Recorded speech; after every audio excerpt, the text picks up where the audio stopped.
Sin duda, la llegada de Néstor Kirchner y el hecho de que básicamente contestaron muchas reivindicaciones que estos organismos llevaban desde el final de la dictadura y que algunas fueron contestadas, o sea, hubo respuestas, pero nunca fueron suficientes, supuso un momento muy complicado para los propios organismos. Ellos mismos lo admiten, que fue para algunos complicado de haber sido contestatarios durante tantos años y de repente acá pido y me dan.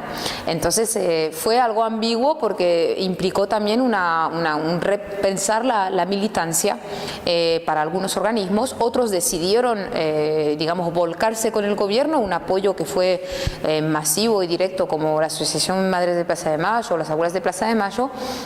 Y evidentemente esto tiene un efecto, tiene una consecuencia para sus discursos, para sus militancias, para sus reclamos. Y también muchos militantes que estaban dentro de estos organismos empezaron a entrar en política, lo que hizo que efectivamente ahí, digamos, la frontera entre militancia e implicación política en un partido, por un partido, fue cada vez más, digamos, fina.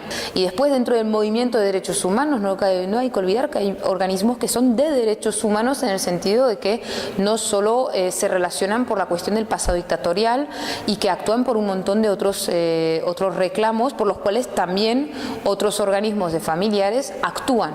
Entonces me parece que es mucho más complejo que decir que el movimiento de derechos humanos fue cooptado. Sí, hay claramente dos organismos que se acercaron y asumieron una posición política con el kirchnerismo, la Asociación de Madres de Plaza de Mayo y Abuelas, pero hay otros que apoyaron cuando les parecía que había que apoyar y otras veces que no. A ver, lo que sí es interesante es que llega un gobierno que efectivamente, claramente no tiene afinidades con los organismos de derechos humanos en general y los familiares en particular, si quieren, hay algo que no está cuestionando, es la desaparición, que eso me parece que es un logro de los organismos, de muchos años de lucha y un logro también de la gestión kirchnerista, porque ya en Argentina nadie va a negar que hubo desaparecidos, nadie va a negar que hubo un régimen en el cual se practicó represión, digamos, hacia ciertos sectores de la sociedad. Un aspecto muy interesante es cuestionar las cifras. Este debate sobre las cifras hay como detrás una cuestión de legitimidad. Entonces acá me parece que el gobierno actual está retomando una herramienta que se está practicando en muchos países del mundo cuando se quiere deslegitimizar una acción o cuando se quiere deslegitimizar un discurso, que es ir hacia esta palabra que sería relacionarlo con la verdad.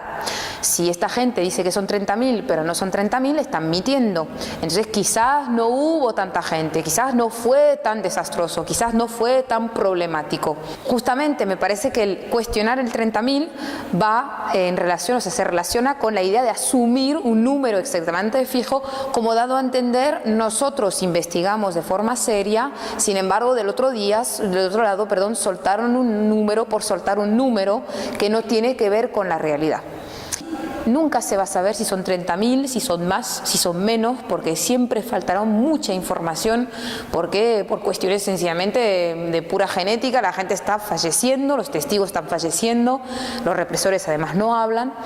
Entonces nunca se va a tener toda la información, pero la cuestión de cuestionar estos 30.000 no es cuestionar realmente la cifra. Lo que hay detrás es cuestionar también cierto accionar o el peso de este acontecimiento en el marco de la sociedad argentina, que eso sí me parece más peligroso.